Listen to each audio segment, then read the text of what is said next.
नमस्कार। सुनिए महात्मा गांधी की आत्मकथा सत्य के प्रयोग का 17वां भाग। शीर्षक काशी में। यह यात्रा कलकत्ते से राजकोट तक की थी। इसमें काशी, आगरा, जयपुर, पालनपुर और राजकोट जाना तय था। इतना देखने के बाद अधिक समय कहीं देना संभव न था। हर जगह मैं एक एक दिन रहा था। पालनपुर के सिवा सब जगह मैं धर्मशाला में अथवा यात्रियों की तरह पंडों के घर ठहरा था। जैसा कि मुझे याद है, इतनी यात्रा में गाड़ी भाड़े सहित मेरे कुल 31 रुपये खर्च हुए थे। तीसरे दर्जे की यात्रा में मैं अक्सर डाक गाड़ी छोड़ देता था, क्योंकि मैं जानता था कि उसमें अधिक भीड़ होती है। उसका किराया भी सवारी गाड़ी के तीसरे दर्जे के किराए से अधिक होता था। यह एक अड़चन तो थी ही। तीसरे दर्जे के डिब्बों में गंदगी और पाखानों की बुरी हालत तो जैसी आज है वैसी ही उस समय भी थी। आज शायद थोड़ा सुधार हो गया हो तो बात अलग है, पर पहले और तीसरे दर्जे के बीच सुविधाओं का फ़र्क मुझे किराए के फ़र्क से कहीं ज़्यादा जान पड़ा। तीसरे दर्जे के यात्री भेड़ बकरी समझे जाते हैं और सुविधा के नाम पर उनको भेड़ बकरियों के से डिब्बे मिलते हैं। रेलवे विभाग की ओर से होने वाली इन सुविधाओं के अलावा यात्रियों की गंदी आदतें सुघड़ यात्री के लिए तीसरे दर्जे की यात्रा को दंड स्वरूप बना देती हैं। चाहे जहाँ थूकना, चाहे जहाँ कचरा डालना, चाहे जहाँ बीड़ी पीना, पान तंबाकू चबाना और जहाँ बैठे वहीं उसकी पिचकारियाँ छोड़ना, फर्श पर जूठन गिराना, चिल्ला चिल्ला कर बातें करना, पास में बैठे हुए आदमी की सुख सुविधा का विचार न करना और गंदी बोली बोलना, यह तो सार्वत्रिक अनुभव है। अपनी बीमारी के कारण मुझे सन 1920 में से तीसरे दर्जे की यात्रा लगभग बंद कर देनी पड़ी।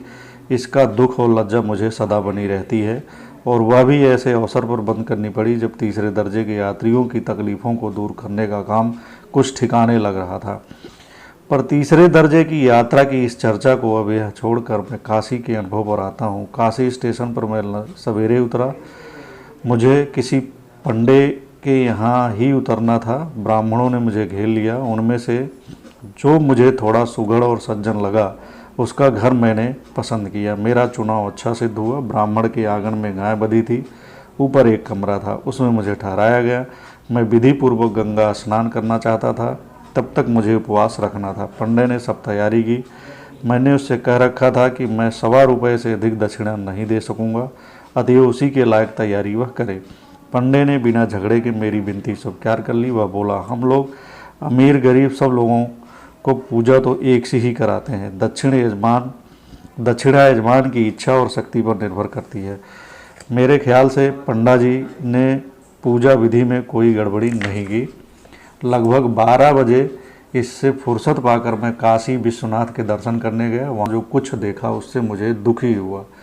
सरकारी फिसलन वाली गली में से होकर जाना था। शांति का नाम भी नहीं था। मक्खियों की भिनभिनाहट तथा यात्रियों और दुकानदारों का कोलाहल मुझे असहाय प्रतीत हुआ। जहाँ मनुष्य ध्यान और भगवत चिंतन की आशा रखता है, वहाँ उसे इनमें से कुछ भी नहीं मिलता। यदि ध्यान की जरूरत हो तो वह अपने अंतर में से पाना होगा। अवश्य ही मैंने ऐसी श्रद्धालु बहनों को भी देखा जिन्हें इस बात का बिल्कुल पता न था कि उनके आसपास क्या हो रहा है। वह केवल अपने ध्यान में ही निमग्न थी। पर ऐसे प्रबंधकों का पुरुषार्थ नहीं माना जा सकता। काशी विश्वनाथ के आसपास शांत, निर्मल, सुगंधित और स्वच्छ वातावरण बाह्य एवं आंतरिक उत्पन्न करना और उसे बनाए रखना प्रबंधकों का कर्तव्य होना चाहिए। इसके बदले वहाँ मैंने ठग दुकानदारों का बाजार देखा, जिसमें नए से नए ठग की मिठाइयाँ और खिलौने बिकते थे। ढंग की मिठाइयाँ और खिलौने बिकते थे। मंदिर में पहुँचने पर दरवाजे के सामने बदबूदार सड़े हुए फूल मिले। अंदर बढ़िया संगमरमर का फर्श था, पर किसी अंध श्रद्धालु ने उसे रुपयों से जड़वा कर खराब कर डाला था और रुपयों में मैल भर गया था। मैं ज्ञानव्यापी के समीप गया। वहाँ मैंने ईश्वर को खोजा, पर वह नहीं मिला। इससे मैं मन ही मन क्षुब्ध हो रहा था। ज्ञानव्यापी के आसपास भी गंदगी देखी। दक्षिणा के रूप में कुछ चढ़ाने की मेरी श्रद्धा नहीं थी, इसलिए मैंने सचमुच ही एक पाई चढ़ाई, जिससे पुजारी पंडा जी तमतमा उठे। उन्होंने पाई फेंक दी। 2-4 गालियां देकर बोले, तू यो अपमान करेगा तो नरक में पड़ेगा। मैं शांत था। मैंने कहा, महाराज, मेरा तो जो होना होगा सो होगा, पर आपके मुंह में गाली शोभा नहीं देती। यह पाई लेनी हो तो लीजिए, नहीं तो यह भी हाथ से जाएगी। जा, तेरी पाई मुझे नहीं चाहिए, कहकर उन्होंने मुझे 2-4 और सुना दी। मैं पाई लेकर चल दिया। मैंने माना कि महाराज ने पाई खोई और मैंने बचाई, पर महाराज पाई खोने वाले नहीं थे। उन्होंने मुझे वापस बुलाया और कहा, अच्छा धर दे, मैं तेरे जैसे नहीं होना चाहता, मैं ना लूँ तो तेरा बुरा हो। मैंने चुपचाप पाई दे दी और लंबी सांस लेकर चल दिया। इसके बाद मैं 2 बार और काशी विश्वनाथ के दर्शन कर चुका हूँ, पर वह तो महात्मा बनने के बाद। अतएव 1902 के अनुभव तो फिर कहाँ से पाता। मेरा दर्शन करने वाले लोग मुझे दर्शन क्यों करने देते। महात्मा के दुख तो मेरे जैसे महात्मा ही जानते हैं, अलबत्ता गंदगी और कोलाहल तो मैंने पहले के जैसा ही पाया। किसी को भगवान की दया के विषय में शंका हो तो उसे ऐसे तीर्थ क्षेत्र देखने चाहिए। वह महायोगी अपने नाम पर कितना ढोंग, अधर्म, पाखंड इत्यादि सहन करता है। उसने तो कह रखा है, ये यथा माँ प्रबंधते तस्तथ्यो भजाम्यहम्, अर्थात जैसी करनी वैसी भरनी। कर्म को मिथ्या कौन कर सकता है, फिर भगवान को बीच में पढ़ने की क्या ज़रूरत है। वह तो अपने कानून बनाकर निवृत्त सा हो गया है।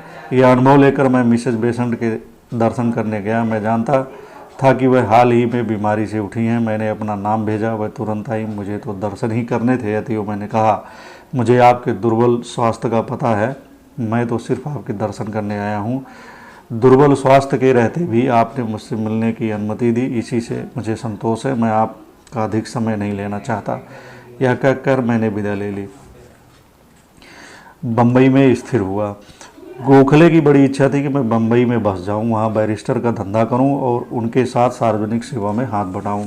उस समय सार्वजनिक सेवा का मतलब था कांग्रेस की सेवा। उनके द्वारा स्थापित संस्था का मुख्य कार्य कांग्रेस की व्यवस्था चलाना था। मेरी भी ये इच्छा थी, पर काम मिलने के बारे में मुझे आत्मविश्वास न था। पिछले अनुभवों की याद भूली नहीं थी। खुशामद करना मुझे विषतुल्य लगता था। इस कारण पहले तो मैं राजकोट में ही रहा। वहाँ मेरे पुराने हितैषी और मुझे विलायत भेजने वाले केवल राम मावजी दवे थे। उन्होंने मुझे 3 मुकदमे सौंपे। 2 अपीलें कठियावाड़ के जुडिशियल असिस्टेंट के सम्मुख थी और एक इब्तदाई मुकदमा जामनगर में था। यह मुकदमा महत्वपूर्ण था। मैंने इस मुकदमे की जोखिम उठाने से आनाकानी की। इस पर केवल राम बोल उठे, हारेंगे तो हम हारेंगे ना, तुमसे जितना हो सके तुम करो, मैं भी तुम्हारे साथ रहूँगा ही ना। इस मुकदमे में मेरे सामने स्वर्गीय समर्थ थे। मैंने तैयारी ठीक की थी। यहाँ के कानून का तो मुझे बहुत ज्ञान नहीं था। केवल राम दो ने मुझे इस विषय में पूरी तरह तैयार कर दिया था। मेरे दक्षिण अफ्रीका जाने से पहले मित्र मुझे कहा करते थे कि सर फिरोज शाह मेहता को कानून शहादत जबानी याद है और यही उनकी सफलता की कुंजी है। मैंने इसे याद कर रखा था और दक्षिण अफ्रीका जाते समय यहाँ का कानून शहादत में टीका के साथ पढ़ गया था। इसके अतिरिक्त दक्षिण अफ्रीका का अनुभव तो मुझे था ही। मुकदमे में हम विजयी हुए। इसमें मुझ में कुछ विश्वास पैदा हुआ। तो 2 अपीलों के बारे में तो मुझे शुरू से ही कोई डर न था। इससे मुझे लगा कि यदि मुंबई जाऊं तो वहां भी वकालत करने में कोई दिक्कत ना होगी। इस विषय पर आने के पहले थोड़ा अंग्रेज अधिकारियों के अविचार और अज्ञान का अपना अनुभव सुना दूं। जुडिशियल असिस्टेंट कहीं एक जगह टिक कर नहीं बैठते थे। उनकी सवारी घूमती रहती थी, आज यहाँ कल वहाँ। जहाँ वे महाशय जाते थे वहाँ वकीलों और मुवक्किलों को भी जाना होता था। वकीलों का मेहनताना जितना केंद्रीय स्थान पर होता उससे अधिक बाहर का होता, इसलिए मुवक्किल को सहज ही दुगना खर्च करना था और जज इसका बिल्कुल विचार न करता था। अब मूल विषय पर आता हूँ। ऊपर बताए अनुसार सफलता मिलने के बाद भी मैं कुछ समय के लिए राजकोट में ही रहने की बात सोच रहा था। इतने में एक दिन केवल राम मेरे पास आए और बोले, गांधी तुमको यहाँ नहीं रहने दिया जाएगा, तुम्हें तो मुंबई ही जाना होगा। लेकिन वहाँ मुझे पूछेगा कौन? क्या मेरा खर्च आप चलाएंगे? हाँ हाँ हाँ, मैं तुम्हारा खर्च चलाऊँगा। तुम्हें बड़े बैरिस्टर की तरह कभी कभी यहाँ ले आया करूँगा और लिखा पढ़ी वगैरह का काम तुमको यहाँ भेजता रहूँगा। बैरिस्टरों को छोटा बड़ा बनाना तो हम वकीलों का काम है ना। तुमने अपनी योग्यता का प्रमाण तो जामनगर और वेरावल में दे ही दिया है, इसलिए मैं निश्चिंत हूँ। तुम सार्वजनिक काम के लिए सिरजे गए हो, तुम्हें हम कठियावाड़ में दफन न होने देंगे। कहो कब रवाना होते हो। नेटाल से मेरे कुछ पैसे आने बाकी हैं, उसके आने पर चला जाऊंगा। पैसे 1-2 हफ्तों में आ गए और मैं मुंबई गया। पेइन, गिलबर्ट और सयानी के दफ्तर में चैम्बर्स किराए पर लिए और मुझे लगा कि अब मैं मुंबई में स्थिर हो जाऊंगा। धर्म संकट। मैंने जैसे दफ्तर के किराए पर लिया वैसे ही गिरगांव में घर भी लिया, पर ईश्वर ने मुझे स्थिर न होने दिया। घर लिए अधिक दिन नहीं हुए थे कि इतने में मेरा दूसरा लड़का बहुत बीमार हो गया। उसे काला ज्वर ने जकड़ लिया। ज्वर उतरता न था, बेचैनी भी थी, फिर रात में सन्निपात के लक्षण भी दिखाई पड़े। इस बीमारी के पहले बचपन में उसे चेचक भी बहुत जोर की निकल चुकी थी। मैंने डॉक्टर की सलाह ली। उन्होंने कहा इसके लिए दवा बहुत कम उपयोगी होगी, इसे तो अंडे और मुर्गी का शोरबा देने की ज़रूरत है। मणिलाल की उम्र 10 साल की थी। उससे मैं क्या पूछता, अभिभावक होने के नाते निर्णय तो मुझे ही करना था। डॉक्टर एक बहुत भले पारसी थे। मैंने कहा डॉक्टर, हम सब अन्नाहारी हैं, मेरी इच्छा अपने लड़के को इन 2 में से एक भी चीज़ देने की नहीं होती, क्या दूसरा कोई उपाय नहीं बताएंगे? डॉक्टर बोले आपके लड़के के प्राण संकट में है, दूध और पानी मिलाकर दिया जा सकता है, पर इससे उसे पूरा पोषण नहीं मिल सकेगा। जैसा कि आप जानते हैं, मैं बहुतेरे हिंदू कुटुंबों में जाता हूं, पर दवा के नाम पर तो उन्हें जो भी चीज़ दें वह ले लेते हैं। मैं सोचता हूं कि आप अपने लड़के पर ऐसी सख्ती ना करें तो अच्छा है। आप कहते हैं तो ठीक है, आपको यही कहना भी चाहिए। मेरी जिम्मेदारी बहुत बड़ी है। लड़का बड़ा होता तो मैं अवश्य उसकी इच्छा जानने का प्रयत्न करता और वह जो चाहता उसे करने देता।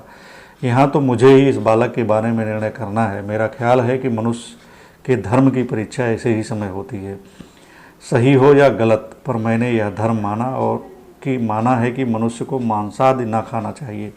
जीवन के साधनों की भी सीमा होती है। कुछ बातें ऐसी हैं जो जीने के लिए भी हमें नहीं करनी चाहिए। मेरे धर्म की मर्यादा मुझे अपने लिए और अपने परिवार वालों के लिए ऐसे समय भी मांस इत्यादि का उपयोग करने से रोकती है। इसलिए मुझे वह जोखिम उठाना ही होगा जिसकी आप कल्पना करते हैं। पर आपसे मैं एक चीज़ मांग लेता हूँ। आपका उपचार तो मैं नहीं करूँगा, किंतु मुझे इस बच्चे की छाती, नाड़ी इत्यादि देखना नहीं आता। मुझे पानी के उपचारों का थोड़ा ज्ञान है। मैं इन उपचारों को आजमाना चाहता हूँ, पर यदि आप बीच बीच में मणिलाल की तबीयत देखने आते रहेंगे और उसके पास शरीर में होने वाले फेरफारों की जानकारी मुझे देते रहेंगे तो मैं आपका उपकार मानूंगा। सज्जन डॉक्टर ने मेरी कठिनाई समझ ली और मेरी प्रार्थना के अनुसार मणिलाल को देखने आना कबूल कर लिया।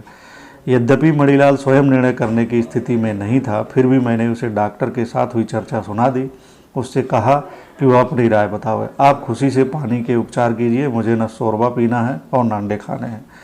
इस कथन से मैं खुश हुआ। यद्यपि मैं समझता था कि मैंने उसे ये दोनों चीज़ें खिलाई होती तो वह खा भी लेता। मैं लुई कूने के उपचार जानता था, उसके प्रयोग भी मैंने किए थे। मैं यह भी जानता था कि बीमारी में उपवास का बड़ा स्थान है। मणिलाल को मैंने कूने की रीति से कटी स्नान कराना शुरू किया। मैं उसे 3 मिनट से ज़्यादा टब में नहीं रखता था। 3 दिन तक उसे केवल पानी पिलाए हुए संतरे के रस पर रखा। बुखार उतरता न था। रात वह अंट-संट बकता था तो 4 डिग्री तक जाता था। मैं घबराया। यदि बालक को खो बैठा तो दुनिया मुझे क्या कहेगी, बड़े भाई क्या कहेंगे, दूसरे डॉक्टर को क्यों न बुलाया जाए, वैद्य को क्यों न बुलाया जाए, अपनी ज्ञानहीन बुद्धि लड़ाने का माता पिता को क्या अधिकार है। एक और ऐसे विचार आते थे तो दूसरी ओर इस तरह के विचार भी आते थे कि हे जीव, तू जो अपने लिए करता है वही लड़के के लिए भी करे तो परमेश्वर को संतोष होगा। तुझे पानी के उपचार पर श्रद्धा है, दवा पर नहीं। डॉक्टर रोगी को प्राणदान नहीं देता, वह अभी तो प्रयोग ही करता है। जीवन की डोर तो एक ईश्वर के ही हाथ में है। ईश्वर का नाम लेकर उस पर श्रद्धा रखकर तुम अपना मार्ग मत छोड़। मन में इस तरह का मंथन चल रहा था। रात पड़ी। मैं मणिलाल को बगल में लेकर सोया था। मैंने उसे भिगोकर निचोड़ी हुई चादर में लपेटने का निश्चय किया। मैं उठा, चादर ली, उसे ठंडे पानी में भिगोया, निचोड़ा, उसमें उसे सिर से पैर तक लपेट दिया, ऊपर से 2 कंबल उड़ा दिए, सर पर गीला तौलिया रखा। बुखार से शरीर तवे की तरह तप रहा था और बिल्कुल सूखा था, पसीना आता ही न था। मैं बहुत थक गया था। मणिलाल को उसकी माँ के जिम्मे करके मैं आधे घंटे के लिए चौपाटी पर चला गया, थोड़ी हवा खाकर ताज़ा होने और शांति प्रदान करने के लिए। रात के करीब 10 बजे होंगे। लोगों का आना जाना कम हो गया था। मुझे बहुत कम होश था, मैं विचार सागर में गोते लगा रहा था। हे ईश्वर, इस धर्म संकट में तू मेरी लाज रखना। राम राम की रटन तो मुंह में ही थी। थोड़े चक्कर लगाकर धड़कती छाती से वापस आया। घर में पैर रखते ही मणिलाल ने मुझे पुकारा, बापू आप आ गए? हाँ भाई, मुझे अब इसमें से निकालिए ना, मैं जला जा रहा हूँ। क्यों, क्या पसीना छूट रहा है? मैं तो भीग गया हूँ, अब मुझे निकालिए ना बापूजी। मैंने मणिलाल का माथा देखा, माथे पर पसीने के बूंदें दिखाई दी। बुखार कम हो रहा था। मैंने ईश्वर का आभार माना। मणिलाल, अब तुम्हारा बुखार चला गया है, चला जाएगा। अभी थोड़ा और पसीना नहीं आने दोगे? नहीं बापूजी, अब मुझे इसमें से निकाल लीजिए, फिर दोबारा लपेटना हो तो लपेट दीजिएगा। मुझे धीरज आ गया था, इसलिए उसे बातों में उलझाकर कुछ मिनट और निकाल दिए। उसके माथे से पसीने की धाराएं बहने के लिए मैंने चादर खोली, शरीर पोंछा और बाप बेटे साथ सो गए। दोनों ने गहरी नींद ली। सवेरे मणिलाल का बुखार हल्का हो गया था। दूध और पानी तथा फलों के रस पर वह 40 दिन रहा। मैं निर्भय हो चुका था। ज्वार हठीला था पर बस में आ गया था। आज मेरे सब लड़कों में मणिलाल का शरीर सबसे अधिक सशक्त है। मणिलाल का निरोग होना राम की देन है, अथवा पानी के उपचार की, अल्पाहार की और सार संभाल की, इसका निर्णय कौन कर सकता है? सब अपनी अपनी श्रद्धा के अनुसार जैसा चाहें करें। मैंने तो यह जाना कि ईश्वर ने मेरी लाज रखी और आज भी मैं यही मानता हूँ।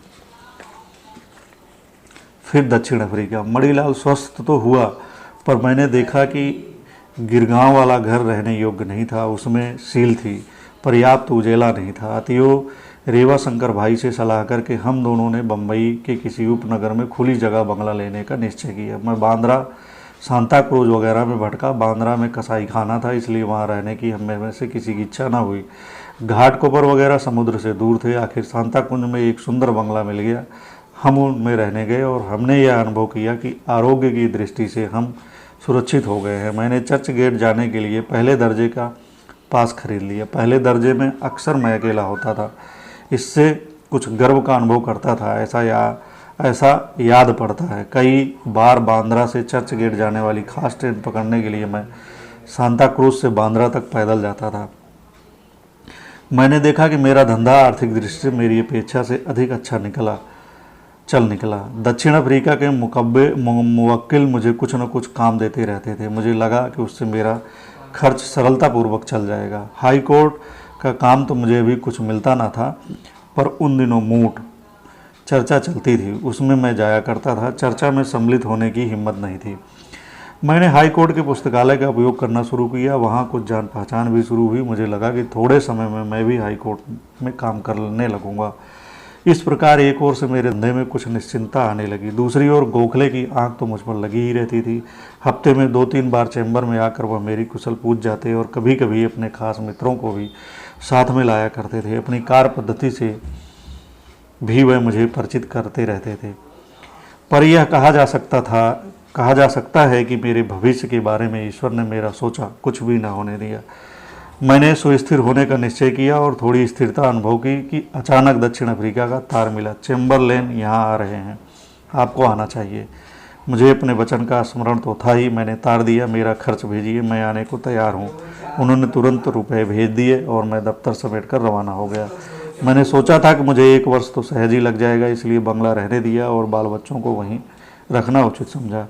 उस समय मैं मानता था कि जो नौजवान देश में कोई कमाई न करते हों और साहसी हों, उनके लिए परदेश चला जाना अच्छा है। इसलिए मैं अपने साथ 4-5 नौजवानों को लेता गया।